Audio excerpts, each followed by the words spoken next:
Hello everyone, sorry for my delayed video, but as you can see just by looking, I am once again in sunny Cyprus, and so I've been preoccupied and not been able to do anything and talk about the game. So I thought, well, listen, I'm at the beach today, the missus is sunning herself, I'll have a wander along the prom. And while I'm wandering along the prom, I'll just have a bit of a chatter about the game on Saturday. So I didn't go, obviously. My boy went in my place. He had a great day. So, yeah, I did watch it. Watched it on the telly whilst having a bit of dinner in the local bar. And I have to say, I was a little bit worried watching the game initially. It felt very even though we're talking about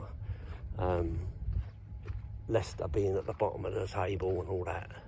You can't really just judge them on that, can you? I don't think. I know people make a big fuss about it, but I don't think that's right. They're a decent side with a decent manager, got some decent players. They're just not getting the results that they want, and that happens sometimes. You know, you've only got to get off to a bad start. You stick to that bad run and that carries on, and then you don't really feel like you're going to get out of it. Your luck leaves you, and what happens is you're stuck looking at, well, what's going wrong, and they'll end up, you know, losing their manager or whatever. But I don't particularly think that they're a bad side. I don't think they're playing particularly bad football. Felt the game was very, very even, and Leicester were doing all right. I have to say, you know, Maddison's goal, unbelievable, brilliant goal, great technique, and you know, well deserved.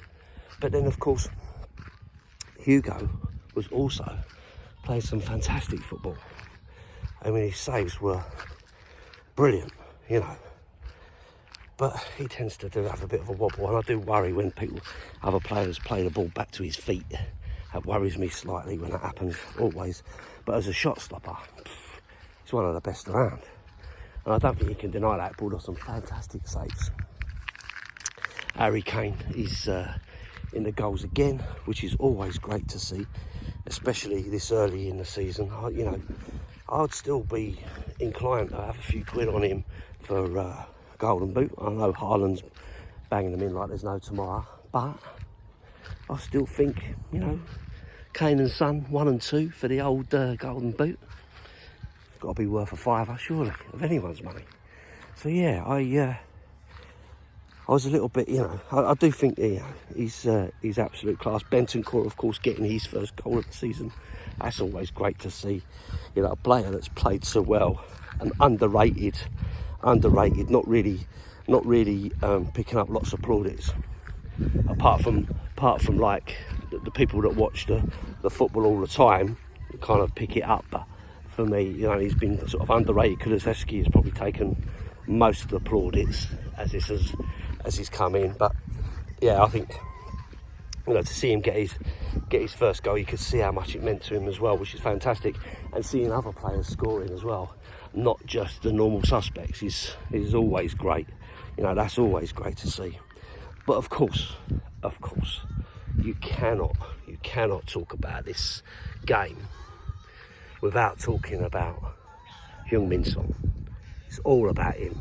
Sonsational. 3 goals in about, what was it, 13 minutes or something. And what goals they were. Fantastic. Absolutely fantastic. The first one, I was sat with my mate, who's also called Lee, Tottenham fan, and we were watching it, and he broke through, and I was like, this is it. This is the moment that Sonny gets his season off. And boy, did he get it off in style, eh? You know, what a goal that was.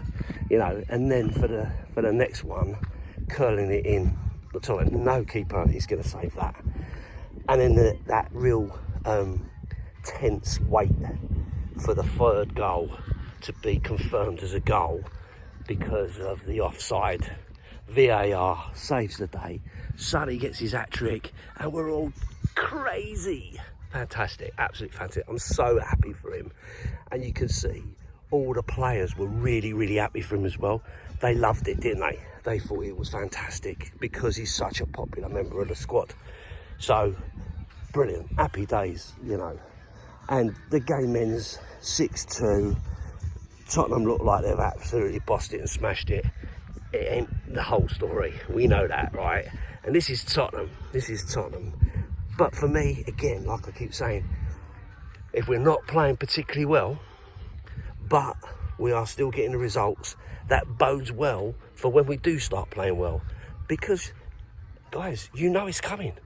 You know it's coming. It is going to be one of them seasons. I honestly think there is good football to come from us. I think our top players will kick in and kick on. I think January there'll be a couple of additions just to strengthen the squad. And, you know, you never know what's going to happen. You've got to keep the faith. I have to say, social media has been awful. You know, it does my nut in. People always complaining and all the rest of it. Listen, we got the result. That's all that matters at the end of the day. It's not the Tottenham way. It might not be the Tottenham way, but the Tottenham way has produced fuck all for the last 20 odd years. So please, leave that at home. Let Mr. Contact do his job and earn his money. And if he delivers a trophy this season, I will be ecstatic, over the moon. Couldn't give a bollocks. No one's going to think about what sort of football you played. They're going to think about what trophy you won, if you win one. So come on, you've got to stick with it. So, from sunny Cyprus, I leave you with these immortal words. Up the Spurs.